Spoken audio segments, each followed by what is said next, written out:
Bercakap tentang kelainan kepada Malaysia, banyak sebenarnya kisah kejayaan yang telah kita dapat melalui pelajar-pelajar lepasan politeknik kita. Dalam studio RTM pagi ni pun, kru teknikal kita kebanyakannya dari politeknik. Kalau nak tunjuk muka tapi tak apa.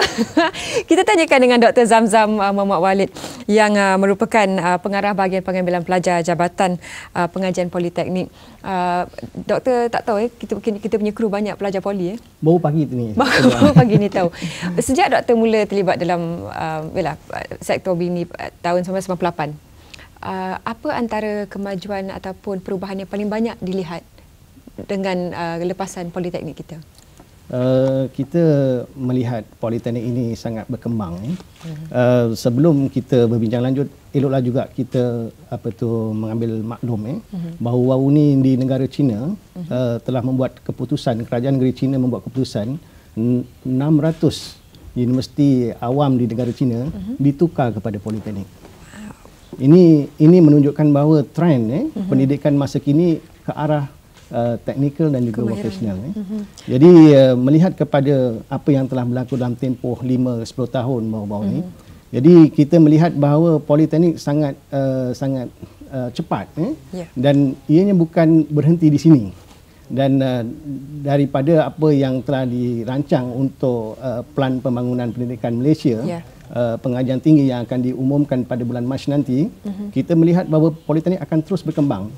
Di mana sekarang ini Kementerian Pendidikan Malaysia ada 100,000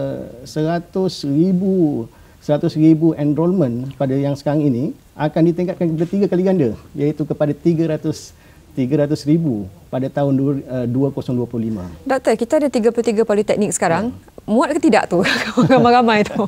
Macam mana usaha penambahan barangkali?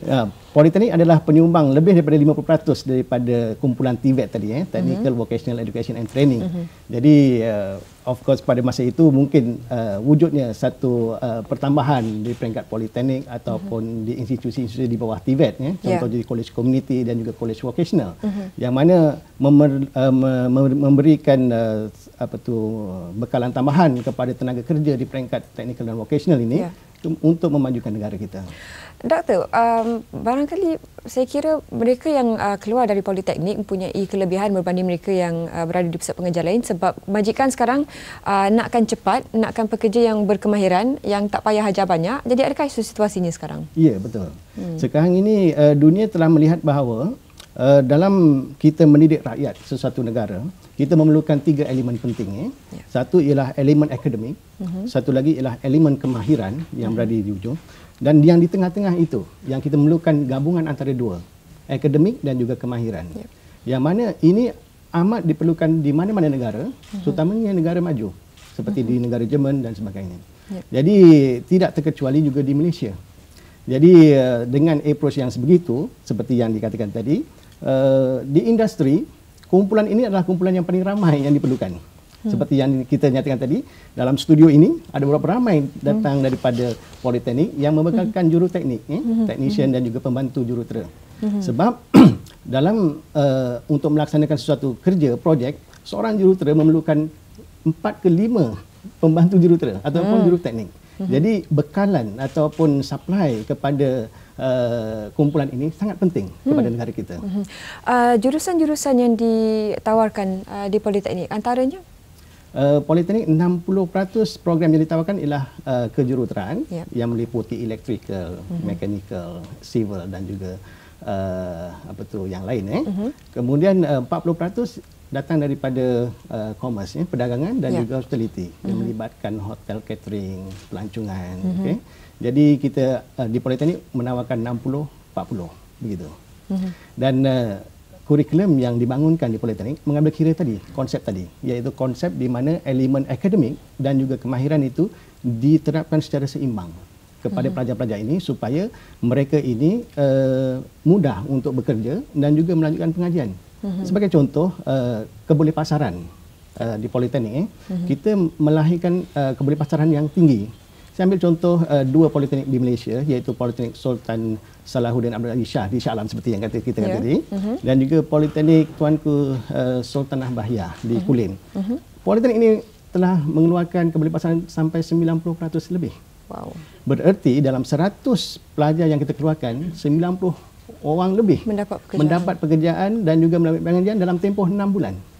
Kajian itu dibuat dalam tempoh 6 bulan. Kalau lebih daripada 6 bulan, mungkin 100% semua boleh mendapatkan kerja dan juga melanjutkan pengajian. Bila diberikan platform akademik dan juga kemahiran, bagaimana pula iuran dana pengajian tu? Adakah lebih mahal ataupun masih lagi berpatutan untuk para pelajar? Saya nak tanya Cik Zaliha, agak-agak berapa iuran? Saya dah lama meninggalkan bidang kolej. Dah 20 tahun. Mungkin ada beasiswa bagaimana? Skala iuran tu mungkin dalam 20,000. Politeknik menawarkan ataupun mengenakan iuran kepada pelajar kita sebanyak RM200 satu semester. RM200 satu semester berarti dalam satu semester ada 6 bulan. So bahagikanlah RM200 itu kepada 6 bulan. Dan kita juga menyediakan kemudahan asrama. Yang mana asrama dikenakan RM60 satu semester. Jadi kalau RM60 berarti RM11 lah. Ini menunjukkan bahawa kesungguhan kerajaan membantu rakyat kita untuk mendapatkan pendidikan dari segi teknikal dan juga vocational ini. Dan ini sangat penting difahami oleh semua. Sebab sekarang ni musim orang menunggu peperiksaan SPM, keputusan SPM, iaitu kita jangkakan pada awal Mac nanti SPM akan diumumkan, dan sudah pasti ramai di kalangan kita ni sedang menanti-nanti keputusan itu dan bersemangat untuk mohon ke peringkat yang lebih tinggi. Barangkali ada hari terbuka ataupun yalah, satu tempat yang para pelajar yang sedang mencari-cari ni boleh pergi untuk mendapatkan sebanyak maklumat mungkin. Sekarang ini borang sudah dibuka. Sekarang borang sudah dibuka pada 19 hari bulan Januari yang lepas dan akan ditutup pada 6 hari bulan April nanti. Dan di sepanjang proses itu kita adakan juga karnival pengajian tinggi negara. Kita panggil Jom Masuk IPT. Di mana mengumpulkan semua universiti, kemudian politeknik, college community, kemudian institut latihan kemahiran awam di seluruh negara akan ada karnival ini di 9 zon di seluruh negara. Doktor, secara jujur sebelum kita mengakhiri perbincangan ni dengan yalah persaingan sekarang, budak-budak sekarang dah 11A 12A jadi persaingan tu begitu hebat, syarat kelayakan untuk masuk ke politeknik bagaimana? Okey, begini saban tahun kita akan melihat seramai lebih kurang 470,000 yang akan mendapat keputusan SPM ini. Dan dalam 470,000 itu, di dalam kumpulan itu akan ada lebih kurang 15 ke 20% yang sangat cemerlang. 15 ke 20% yang kurang cemerlang. Itu diukur dari segi akademik SPM. Dan bagaimana yang di tengah-tengah itu? Yang tengah itu ada 60% dalam situ. Itu yang perlu kita gambling. Jadi balik kepada syarat kemasukan tadi, bagi yang cemerlang, mohonlah yang akademik. Tetapi masalahnya sebagai seorang pemohon kan, kalau saya mendapat keputusan SPM, bolehkah kita tentukan kita boleh masuk ke tak boleh masuk? Sebab nak menentukan bahawa saya ni adalah kumpulan yang cemerlang akademik ataupun tidak, agak sukar. Jadi syarat kelayakan masukan memang perlu difahami setiap program yang ditawarkan. Itu kita boleh layari di laman web kita. www.polytechnic.edu.my. Yang itu boleh secara detailnya. Tetapi satu perkara yang perlu difahami oleh calon-calon kita ialah mohonlah semua. Daripada ke IPTA, universiti, politeknik, ILK, mohon semua. Sebab tidak ada siapa pun boleh tahu dapat ke tak dapat. Tidak ada jaminan. Perbanyakkan pilihan. Betul.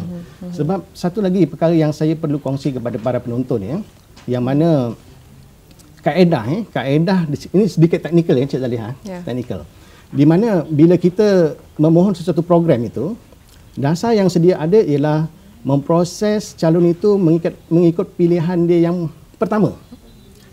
Jadi apabila kita pilih calon itu mengikut pilihan yang pertama, biasanya tempat itu penuh. Bila penuh, dia fikirkan dia akan dapat pilihan yang kedua. Tetapi program pilihan yang kedua itu adalah merupakan pilihan yang pertama pada calon yang lain.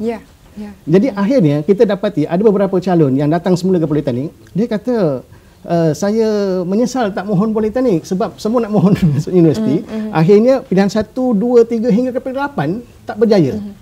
Dan calon-calon ini datang semula kepada politeknik untuk mendapatkan tempat.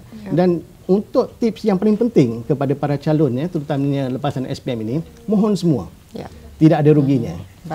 Jadi yang itu kita dah boleh memohonlah sekarang. Baik. Kita harapkan pelajar-pelajar kita mendapat banyak manfaat daripada yang telah disampaikan oleh Dr. tadi. Terima kasih Dr. Zamzam dan kesempatan kesibukan ini sempat juga berkongsi dengan para pelajar kita. Polytechnic.edu.my untuk anda lawati dan juga lihat. Facebook kalau boleh sedikit. Google Facebook dan cari pilihan yang ada. Jadi